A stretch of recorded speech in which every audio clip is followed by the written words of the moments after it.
नमस्कार। मध्यकालीन भारत में आपका स्वागत है।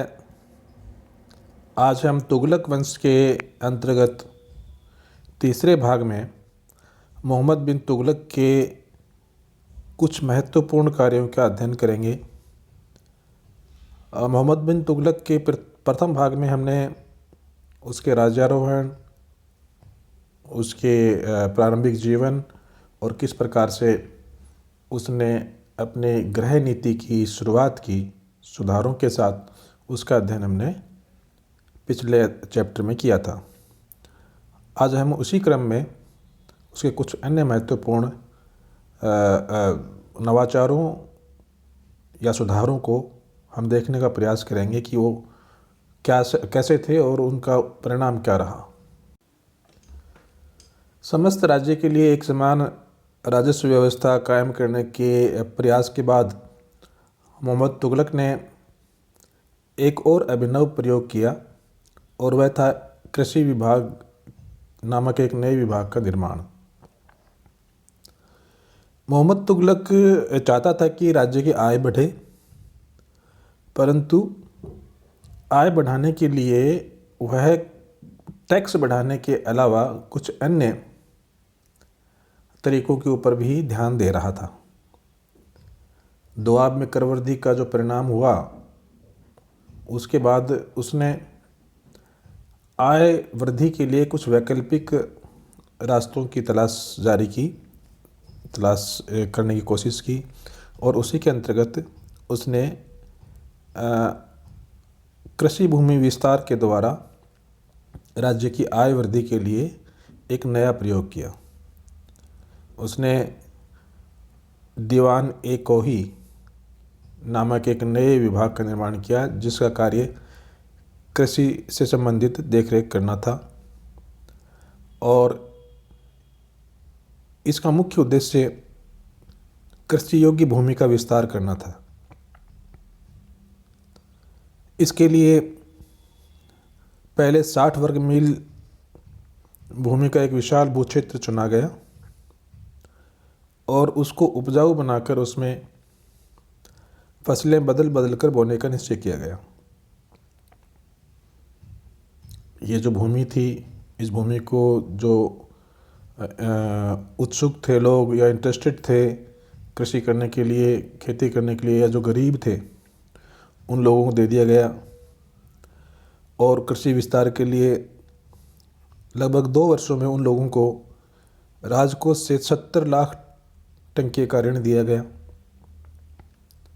और उसकी देखरेख के लिए 100 सिकदार और 1000 सवार नियुक्त किए गए और इस संपूर्ण प्रयोग के लिए 3 वर्ष का कार्य या 3 वर्ष का समय निर्धारित किया गया। परंतु सुल्तान की ये योजना भी पूरी तरह से असफल सिद्ध हुई। बरनी की अगर हम बात माने तो कहता है कि 3 वर्षों में कृषि के अंतर्गत जो भूमि थी उसका 100वां या 1000वां भाग भी कृषि योग्य नहीं बनाया जा सका। इसकी असफलता के पीछे बहुत सारे कारण माने जाते हैं। एक तो ये कि इसके कृषि के लिए जो भूमि चुनी गई थी वह उपजाऊ नहीं थी। दूसरा, जो 3 वर्ष का समय निर्धारित किया गया था वह इस प्रकार की महत्वाकांक्षी योजना के लिए कम था। इसके लिए और ज़्यादा समय की ज़रूरत थी। और तीसरा, इस योजना के लिए जो राजकोष से रुपया अग्रिम किसानों को दिया गया, उनका कुछ तो जो भ्रष्ट अधिकारी थे उन्होंने हड़प लिया और कुछ जो किसान थे उन किसानों ने कृषि के अलावा अन्य कार्यों में उनको खर्च कर लिया और इस कारण से ये योजना जो मंशा थी मोहम्मद बिन तुगलक की, वो मंशा पूरी नहीं हो सकी और योजना पूरी तरह से असफल हो गई। इससे राजकोष पर बहुत ज़्यादा आर्थिक भार पड़ा और इस योजना को, जो बहुत ही अच्छी योजना थी, उसे त्यागना पड़ा। सुल्तान का एक और महत्वपूर्ण कार्य था राजधानी का परिवर्तन। सुल्तान ने एक योजना बनाई और उस योजना के अंतर्गत उसने अपनी राजधानी दिल्ली से दौलताबाद स्थानांतरित करने का फैसला किया। दौलताबाद का नाम जो पहले देवगिरी था उसका बदल कर दौलताबाद रखा गया।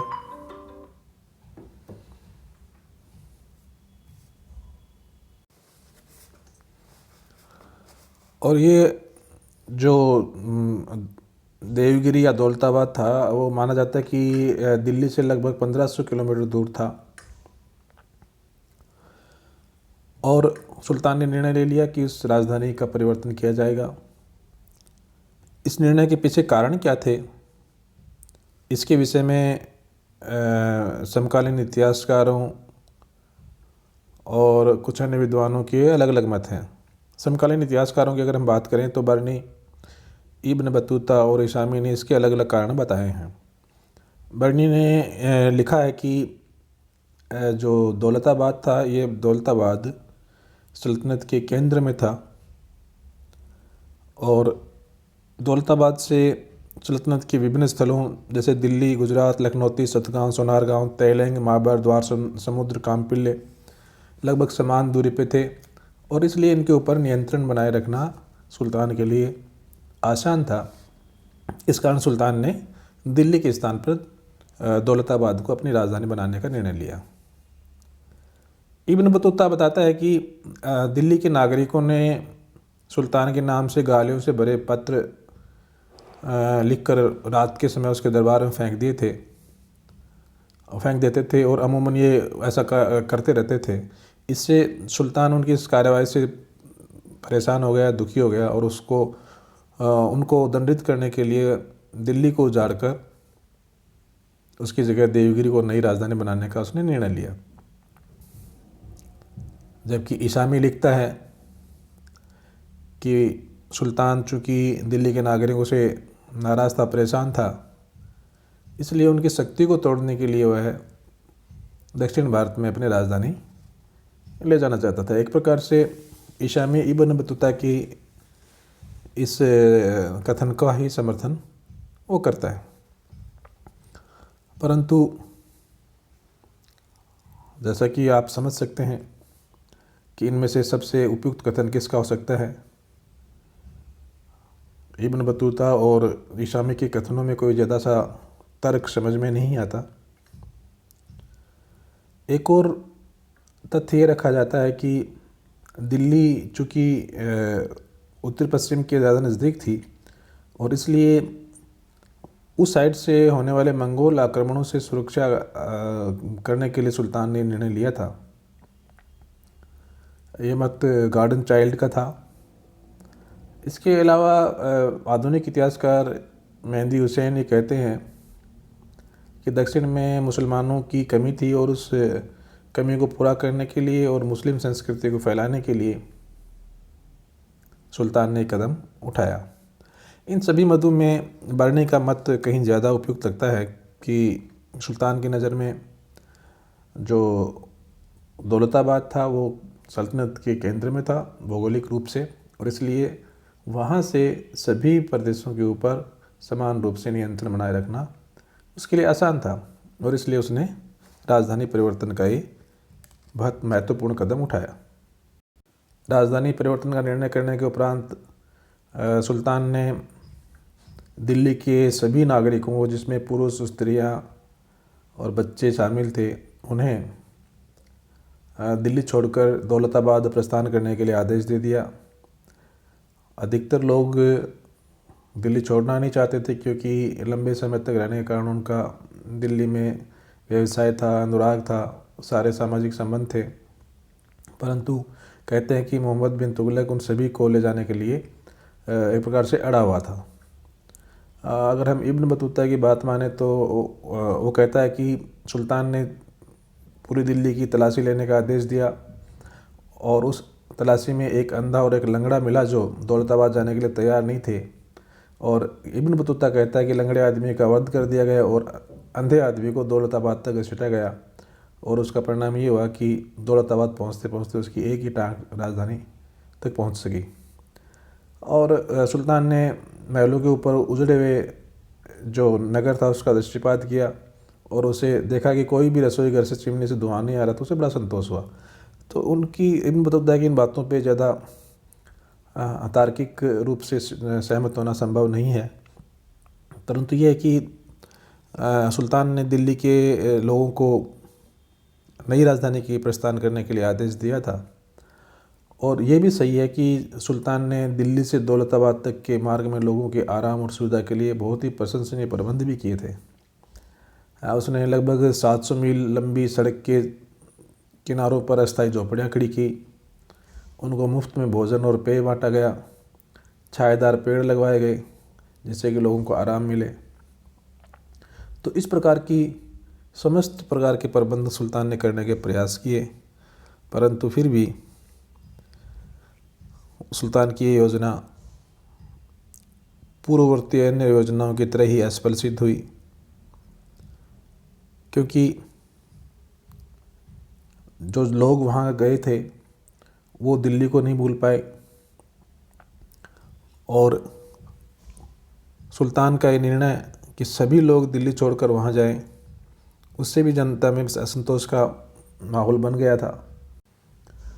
सुल्तान ये समझ नहीं पाया कि राजधानी परिवर्तन के लिए केवल दरबार को हटाकर ही वहाँ दरबारी और बड़े पदाधिकारियों को ले जाना ही पर्याप्त था। आम जनता को वहाँ से स्थानांतरित करने का आदेश देने का कोई तुक नहीं था। आम जनता, बड़े व्यापारी, दुकानदार स्वयं वहाँ अपने व्यवसाय बिजनेस की अगर उपलब्धता देखते तो वहाँ चले जाते, और इसलिए उस चीज़ को वो समझ नहीं पाया। तीसरा ये हुआ कि दिल्ली के जो लोग थे, वहाँ के दक्षिण भारत का जो माहौल था वो माहौल वातावरण उनके पसंद नहीं आया, और जो दिल्ली से जो उत्तर पश्चिम के हिस्सों पर कंट्रोल किया जा सकता था, नियंत्रण किया जा सकता था, वह नियंत्रण दौलताबाद से करना संभव नहीं था, और दौलताबाद में राजधानी बनाकर मंगोलों का प्रतिरोध करना संभव नहीं था।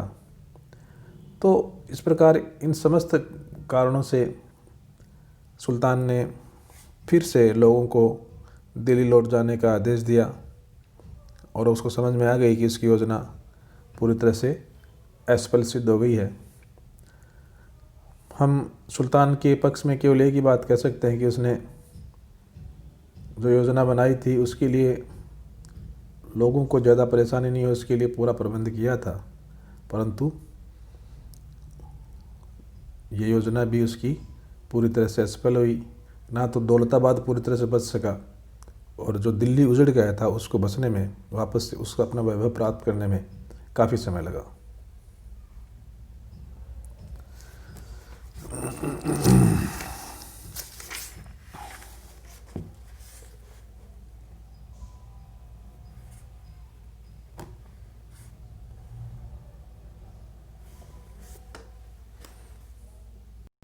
तो इस प्रकार आज के इस अध्याय में हमने मोहम्मद बिन तुगलक की दो महत्वपूर्ण योजनाओं का अध्ययन किया। प्रथम, एक नए कृषि विभाग जिसे दीवान ए कोई कहा जाता है उसकी स्थापना करना, और दूसरा राजधानी का परिवर्तन। और दुर्भाग्य से ये दोनों ही महत्वाकांक्षी योजनाएं एक बढ़िया क्रियान्वयन के अभाव में असफल सिद्ध हुई। धन्यवाद।